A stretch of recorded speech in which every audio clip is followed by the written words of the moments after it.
Hallelujah. धन्यवाद यीशु। प्रभु आपकी स्तुति हो, आपकी महिमा हो। धन्यवाद करते हैं पिता परमेश्वर इस सुंदर से शाम के लिए कि खुदावंद आपने हमें सुबह से लेकर के शाम तक सुरक्षित रखा, इसके लिए बहुत बहुत धन्यवाद करते हैं। हालेलुया।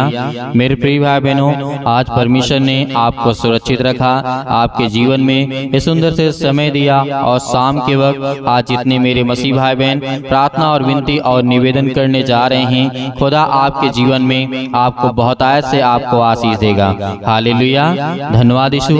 तो मेरे प्रिय भाई बहनों, आज हमारा वचन है, बहुत जरूरी है, क्योंकि आज हम प्रार्थना के द्वारा वचन भी करते हैं और वचन के द्वारा प्रार्थना भी, क्योंकि हमारा जब तक हम वचन को नहीं सीखेंगे तो हमारे अंदर विश्वास नहीं आएगा, और विश्वास नहीं होगा तो प्रार्थना करने से कोई मतलब नहीं होगा। हालेलुया। धन्यवाद यीशु। मेरे बहुत सारे मसीह भाई बहन मैसेज कर रहे थे कि सर विवाह हमें कब करना चाहिए, शादी हमें कब करनी चाहिए। आज परमेश्वर का वचन आपकी जिंदगी में बहुत महत्वपूर्ण है। आज हर एक मसीह भाई बहन इन बातों को सुनेंगे, क्योंकि आपको दूसरों को बताना होगा, आपको दूसरों को समझाना होगा कि परमेश्वर का वचन क्या कहता है कि आपको शादी कब करना चाहिए, विवाह कब करना चाहिए। अब सपोज दैट आपके बच्चे भी होंगे, आप भी सोचते होंगे कि हम अपने बच्चों की शादी कब करें, या फिर मेरे बहुत सारे यंग युवा यूथ मसीह भाई बहन हैं, वो भी उनकी शादी करना होगा। तो आज आपको बिल्कुल भी घबराने की जरूरत नहीं है। परमेश्वर ने आपको एक सुंदर सा वचन आपको दिया है, जो कि बहुत महत्वपूर्ण है कि आपको सुनना और जानना और सीखना और समझना बहुत जरूरी है। हालेलुया। धन्यवाद यीशु। हमारा सवाल क्या है, मेरे बहुत सारे मसीह भाई बहन व्हाट्सएप में और कमेंट में किए कि सर बताइए कि हमें विवाह कब करना चाहिए, क्योंकि एक अलग विषय है और बहुत सारी बातें हैं कि हमें विवाह किससे करना चाहिए, और बहुत सारी बातें ये भी हैं कि विवाह के कारण मतलब क्या होता है। लेकिन आज हम जो वचन आज हमें मिला है परमेश्वर की ओर से, वो है कि हमें शादी कब करना चाहिए, वो मसीही शादी कैसी होनी चाहिए और हमें कब करना चाहिए। इस बात को याद रखिएगा। इस बारे में परमेश्वर ने बहुत ज्यादा जोर दिया था, क्योंकि परमेश्वर ने कहा था, उत्पत्ति अध्याय 1:28 में लिखा है, फूलों और फलों और पृथ्वी में भर जाओ। किसके लिए कहा, लेकिन आपको ध्यान में कौन सी बातें रखना है, अपने बच्चे के जीवन के लिए, अपने घर के लिए। यदि आज आप एक गलती करते हैं अपने बच्चे के जीवन को लेकर के या उसकी शादी विवाह करके, तो आप जिंदगी भर पछताना आपको पड़ सकता है, क्योंकि परमेश्वर का वचन कहता है तुम अपने कदम फूंक फूंक करके रखो, क्योंकि परमेश्वर जानता है कि शैतान आपके हर प्रकार की जो शांति सुख है उसे चुराना चाहता है। हालेलुया। इसीलिए परमेश्वर ने कहा कि तुम अपने कदम को फूंक फूंक करके रखो, और अपने कदम को इस तरीके रखो कि वो शैतान आपसे डरे, आपसे भागे, वो आपके पास ना आए। हालेलुया। इसीलिए आज हम इन बातों को मैं 6 टॉपिक मतलब 6 ग्राफ में आपको समझाने की कोशिश करूंगा, और समझिएगा 6 बातें आपके जीवन के लिए बहुत जरूरी हैं। जब बहुत अधिक प्रार्थना करने और उसकी इच्छा खोजने के बाद परमेश्वर विवाह के मार्ग में आपका मार्गदर्शन करता है, तो आपको यहाँ पर ध्यान देना है। यहाँ पे क्या करना है, ध्यान देना है। पहले बात तो आपने प्रार्थना किया, किसके लिए प्रार्थना किया, कि आपको एक जीवन साथी मिले जो कि परमेश्वर या उसके राज्य में या फिर वो अच्छे रास्ते पे चल रहा हो, क्योंकि परमेश्वर का वचन कहता है। इस बात को याद रखिएगा, क्योंकि परमेश्वर ने कहा जब बहुत अधिक प्रार्थना करने और उसकी इच्छा खोजने के बाद परमेश्वर ने आपको मार्गदर्शन दिया, आपको आशीष दी, आपको बरकत दिया, आपको ज्ञान दिया, आपको बुद्धि दी, आपको समझ दिया, तो परमेश्वर ने पहली बात को इसलिए कहा। और दूसरी बात क्या है, जबकि आप दूसरे व्यक्ति को इच्छी और अच्छी तरीके से अच्छी तरह से जान लेते हैं, आप परस्पर एक दूसरे की रुचियों को और अनुचियों को, अच्छे और बुरे गुणों को और अच्छे गुणों को अच्छी तरीके से पहचान लेते हैं, तो परमेश्वर ने यहाँ पे क्या कहा कि तुम परिचित हो जाते हो, और जल्दबाजी में किए गए विवाह खतरनाक होते हैं। हालेलुया। परमेश्वर ने क्या कहा, जबकि आप एक दूसरे को अच्छी तरह से जान लेते हैं या उसको पहचान लेते हैं, और एक दूसरों की बातों को, रुचि को, क्या करना चाहते, क्या नहीं करना है, क्या सोच है, उसी थिंकिंग कैसी है, ये बहुत सारी बातें हैं। और अच्छे और बुरे जो गुण होते हैं, गुण का मतलब ज्ञान, ज्ञान का मतलब कि कौन कौन से इसके अंदर गुण हैं, कौन सी कौन बातें हैं, तो ये सब परमेश्वर का वचन कहता है। इसको आपको ध्यान से समझना है, क्योंकि परमेश्वर का वचन कहता है जब आप अच्छे तरीके से परिचित हो जाते हैं, अगर उसके बाद डिसीजन लेते हैं तो परमेश्वर ने कहा, और यदि आप जल्दबाजी में किए गए शादी विवाह में, आपको क्या होगा, सबसे बड़ा खतरनाक आपकी जिंदगी में साबित हो सकता है। आपके बच्चों की लाइफ, आपके बच्चों की जिंदगी खराब हो सकती है। इस बात को याद रखिएगा, क्योंकि किसी भी प्रकार से जल्दबाजी में कोई फैसला आपको नहीं लेना है, क्योंकि जीवन भर का मामला है और जीवन भर की बातें हैं। यदि आपने एक गलती आज कर दी तो परमेश्वर का वचन कहता है कि विवाह किए गए, जल्दबाजी में विवाह किए गए सबसे ज्यादा खतरनाक होते हैं। क्योंकि तीसरी बात को परमेश्वर ने कहा, प्रेम की प्रतीक्षा कीजिए। परमेश्वर ने क्या कहा? तीसरी बात में परमेश्वर ने कहा, प्रेम की प्रतीक्षा कीजिए। प्रेम जो होता है आदि काफी नहीं है, विवाह जीवन भर के लिए होता है। इस बात को याद रखिएगा, विवाह कितने दिन के लिए होता? एक दिन के लिए, 10 दिन के लिए नहीं होता, जीवन भर के लिए। जब तक आपका जीवन रहेगा तब तक आप उसके साथ रहेंगे। हालेलुया। और सुखी परिवार के लिए ईश्वरीय प्रेम आवश्यक आपको बहुत जरूरी है। हालेलुया।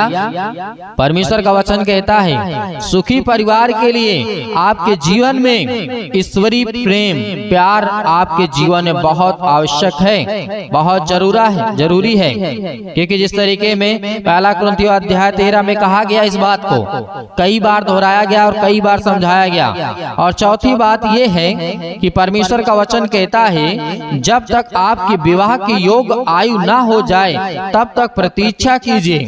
ये बात बहुत इंपॉर्टेंट है और बहुत जरूरी है।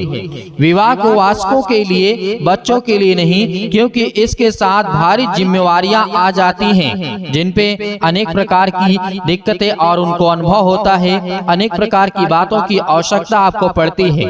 अब सपोज दैट आप सोचिए कि आप एक माता पिता हैं, आपके पास बच्चे हैं, आपके ऊपर कितनी जिम्मेदारी है। आपको घर का खर्चा चलाना है, उनको पढ़ाया लिखाया समझाया, कपड़े, हर एक चीज, हर एक वस्तु में आपको देना पड़ेगा, क्योंकि वो आपके बेटे और बेटियां हैं। उसी तरीके परमेश्वर का वचन कहता है बहुत बड़ी जिम्मेदारी होती है, और घर को चलाना, घर परिवार को संभालना। इसीलिए कोई भी फैसला करने से पहले आप कभी भी जल्दबाजी में ना करें, परमेश्वर के मार्गदर्शन में रह करके करें और उससे प्रार्थना और विनती करें। इसीलिए जब हम इन बातों को याद करते हैं कि परमेश्वर ने 5वीं बात में यदि हम आपको समझाने की कोशिश करें, जब तक नैतिक समस्याओं का समाधान ना हो जाए तब तक प्रतीक्षा कीजिए। नैतिक समस्याओं का समाधान ना हो जाए, हमारा जो दिनचर्या, हमारा लाइफ स्टाइल, हम कितना कमाते हैं, कैसे रहते हैं, क्या करते हैं, ये सब बातें यदि हमारे जीवन में आती हैं, समझ में आ गया कि हम क्या करते हैं, अच्छे काम करते हैं या नहीं करते हैं, परमेश्वर ने इसीलिए कहा जब तक आपकी नैतिक समस्याओं का समाधान ना हो जाता है या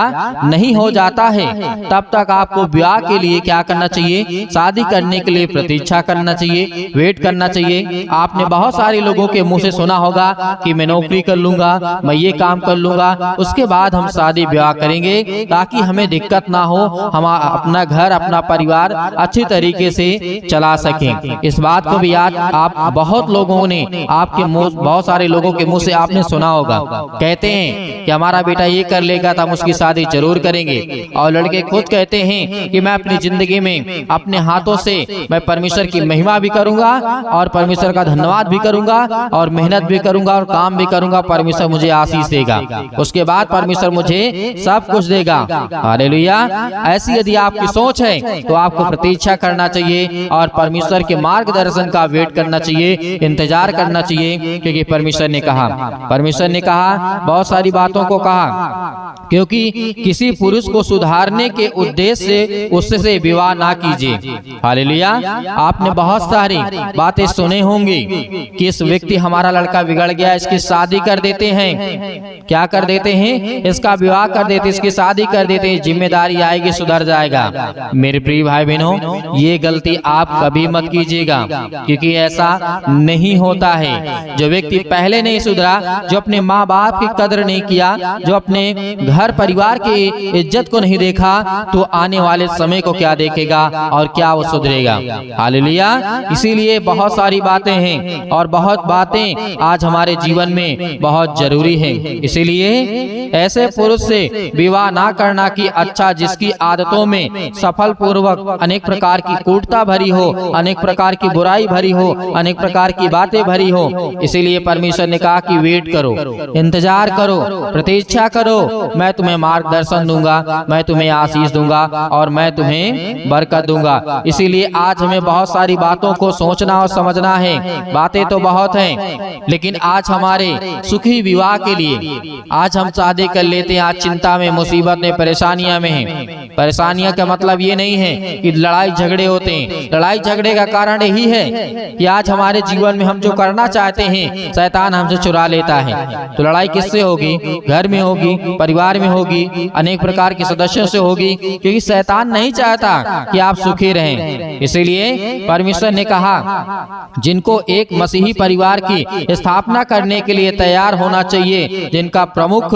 पति और पत्नी का अनेक प्रकार के प्रफुल्लित होना चाहिए और उनके साथ पारिवारिक प्रार्थना, अनेक प्रकार की बातें जो होनी चाहिए वो परमेश्वर के राज्य से होनी चाहिए। हालेलुया। इसीलिए परमेश्वर ने कहा था, इस तरीके ने कहा, फलो और फूलो और भर जाओ। उत्पत्ति अध्याय 1 के 28 में वहाँ पे वचन लिखा हुआ है। परमेश्वर ने कहा था फूलो और फलो और भर जाओ इस पृथ्वी में, क्योंकि परमेश्वर का वचन कहता है। फिर यहोवा परमेश्वर ने आदम का अकेला रहना अच्छा नहीं समझा। ये सब बातें बहुत बड़ी बड़ी बातें हैं, लेकिन परमेश्वर की बातों को याद रखिएगा कि परमेश्वर आपको क्या देना चाहता है। आपको ज्ञान देना, आपको बुद्धि, आपको समझ देना चाहता है, क्योंकि वो आपसे प्रेम करता है, आपसे प्यार करता है। आपकी जिंदगी में परमेश्वर आपको आशीष देना चाहता है। ये गलती आपको नहीं करना है। बहुत सारी बातें हैं, लेकिन इस प्रार्थना में इतना ही रखते हैं और इस वचन में और प्रार्थना करते हैं कि खुदा हमें आशीष दे, हमें बरकत दे, आज हमें वो ज्ञान दे, बुद्धि दे। आज हमें किससे शादी, किससे ब्याह करना है, अपने बच्चों के लिए या फिर अपने अपने घर परिवार समाज के लिए। आज इतने मेरे मसीह भाई बहन जितने भी हैं, आज खुदावंद आपकी मनोकामनाओं को, आपकी इच्छाओं को पूरी करने वाला वो सर्वशक्तिमान परमेश्वर है। हालेलुया। धन्यवाद यीशु। इसीलिए आइए प्रार्थना करते हैं और परमेश्वर की महिमा करते हैं। हालेलुया। धन्यवाद यीशु। प्रभु आपकी स्तुति हो, आपकी महिमा हो। पिता परमेश्वर, आज जो भी कुछ किया है, जो भी किसी प्रकार का टोना टोटका, जो भी किसी प्रकार का पिता परमेश्वर है, यीशु मसीह के नाम से हम आज्ञा देते हैं। यीशु मसीह के नाम से इसी वक्त निकल इसके जीवन से, इसके घर से, इसके बेटी के जीवन से, इसके बेटे के जीवन से, इसके परिवार से, इसके जीवन से हर प्रकार की दुष्ट आत्माएं, गंदी आत्मा यीशु मसीह के नाम से निकलने जा रही। यीशु मसीह के नाम से निकल हर प्रकार की दुष्ट आत्मा। हालेलुया।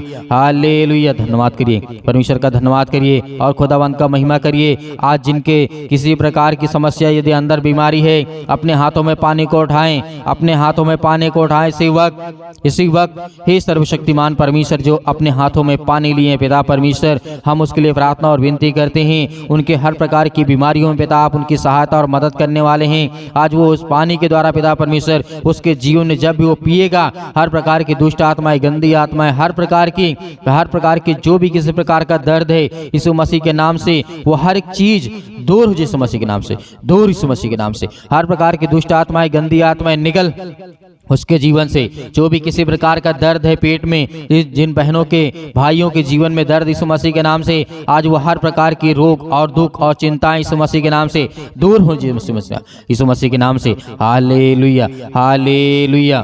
हालेलुया। धन्यवाद यीशु। धन्यवाद यीशु। प्रभु आपकी स्तुति, आपकी महिमा हो in the name of Jesus. मेरे प्रियो, आपको घबराना नहीं है, खुदावंद आपके साथ है। परमेश्वर के स्वर्गदूत इस समय आपके घर पे उपस्थित हैं। आप प्रार्थना कर रहे, विनती कर रहे हैं। आप इस समय अपने जीवन में हर चीज़ों को लेकर के आप प्रार्थना करें, विनती करें, दुआ करें, अपने आप को समर्पित करें, अपने हर एक पापों और गुनाहों को, अपराधों को मानते हुए यीशु मसीह के नाम से धन्यवाद करें कि हे सर्व सृष्टि के मालिक, उद्धार करता, जीवन देने वाले और श्वास देने वाले परमेश्वर, हम आपका बहुत बहुत धन्यवाद करते हैं। यीशु मसीह के नाम से, यीशु मसीह के नाम से, यीशु मसीह के नाम से आज हर प्रकार की समस्याएं मेरे जीवन से निकल, मेरे बेटी के जीवन से, मेरे घर से, मेरे परिवार से, लड़ाई झगड़े, अनेक प्रकार की बातें यीशु मसीह के नाम से सब कुछ दूर हो, यीशु मसीह के नाम से निकल, यीशु मसीह के नाम से निकल, हर प्रकार की दुष्ट आत्माएं, गंदी आत्मा यीशु मसीह के नाम से पिता परमेश्वर, आमीन।